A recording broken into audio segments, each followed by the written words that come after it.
यो चाहिँ हाम्रो डबल डोर फ्रिजको चाहिँ यो नन इन्भर्टरको डायग्राम हो। यो चाहिँ वायरिङ डायग्राम भन्छ यसलाई चाहिँ। हामीले चाहिँ यो डायग्राम अनुसार चाहिँ यहाँबाट चाहिँ हामीले यो चाहिँ थ्योरी भयो, हामीले प्र्याक्टिकल गरिरहेका छौँ। जस्ट प्र्याक्टिकल गर्नको लागि चाहिँ हाम्रो यो पावर बक्सबाट चाहिँ लाइन आइरहेछ। हामीले चाहिँ यो पावर बक्सबाट चाहिँ थर्मिस्टेटमा दिउँ। यो थर्मिस्टेटको काम भनेको चाहिँ तपाईँको यो चिसो बढी भइसकेपछि यसले अटो कट गरिदिन्छ। त्यसै गरी थर्मिस्टेटबाट हामीले कहाँ ल्यायौँ भन्दा यो टाइमर स्विचमा ल्यायौँ। टाइमर स्विचले चाहिँ यो थर्मिस्टेट जस्तै हो, यसले चाहिँ चिसो बढी भयो भने कट गर्छ भने यो टाइमरले चाहिँ टाइम पुगेपछि कट गर्छ। कति टाइममा चाहिँ यहाँ सेलाउँछ, फ्रिज चिसो हुन्छ या चाहिँ तातो हुन्छ त्यो बेला चाहिँ यसले कट गर्छ। यो कट गर्न चाहिँ गर्ने सिस्टम चाहिँ टाइमर अनुसार हुन्छ। अब यो जोड्ने कनेक्सन जोड्ने चाहिँ के हुन्छ भने हामीले चाहिँ यो टाइमर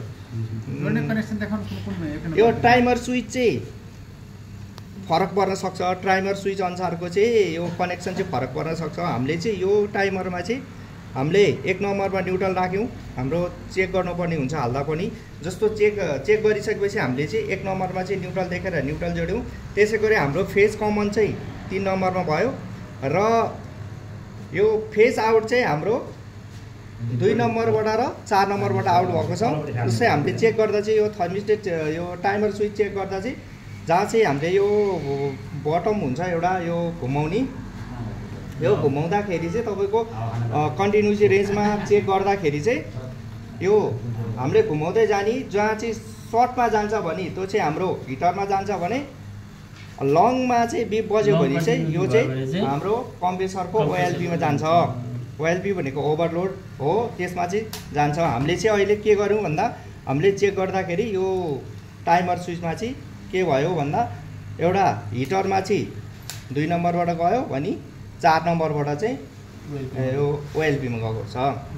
त्यसै गरी हामीले अब यहाँबाट ओएलपीबाट के अरे यो थर्मल टाइमर स्विचबाट हामीले यो बायोमिटरमा ल्यायौँ। बायोमिटरले चाहिँ के काम गर्छ भने तपाईँको यो जिरो यो माइनस पुगिसकेपछि चाहिँ कट गर्ने काम गर्छ। यो कट गरेर यसले चाहिँ के गर्छ भने हिटरलाई सप्लाई दिन्छ।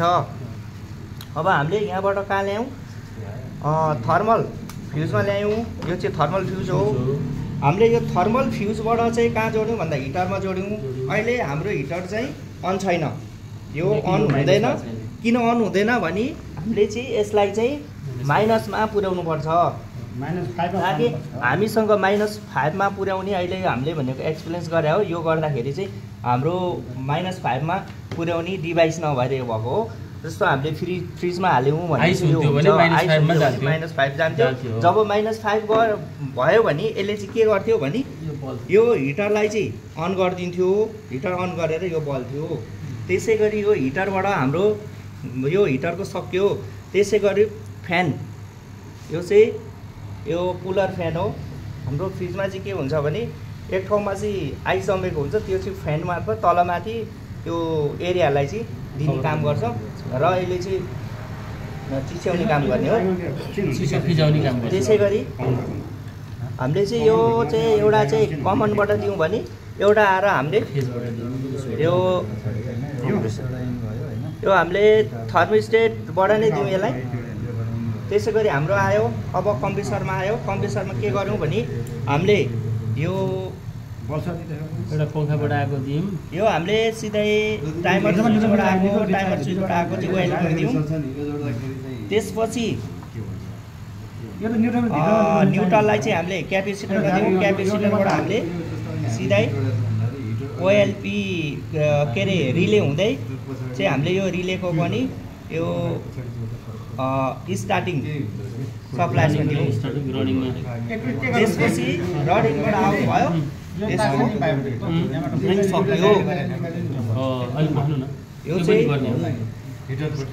यो चाहिँ यति नै हो। अब यो कम्प्रेसर चलिरहेको छ अहिले एकदम। यो हाम्रो यो चाहिँ डबल डोरको यो नन इन्भर्टरको फ्रिजको चाहिँ यो एकदम कम्प्लिट भयो। यो चाहिँ वायरिङ डायग्राम कम्प्लिट भयो। तलबाट ल्याऊ। इटा डाइरेक्ट हिटरबाट ल्याऊ।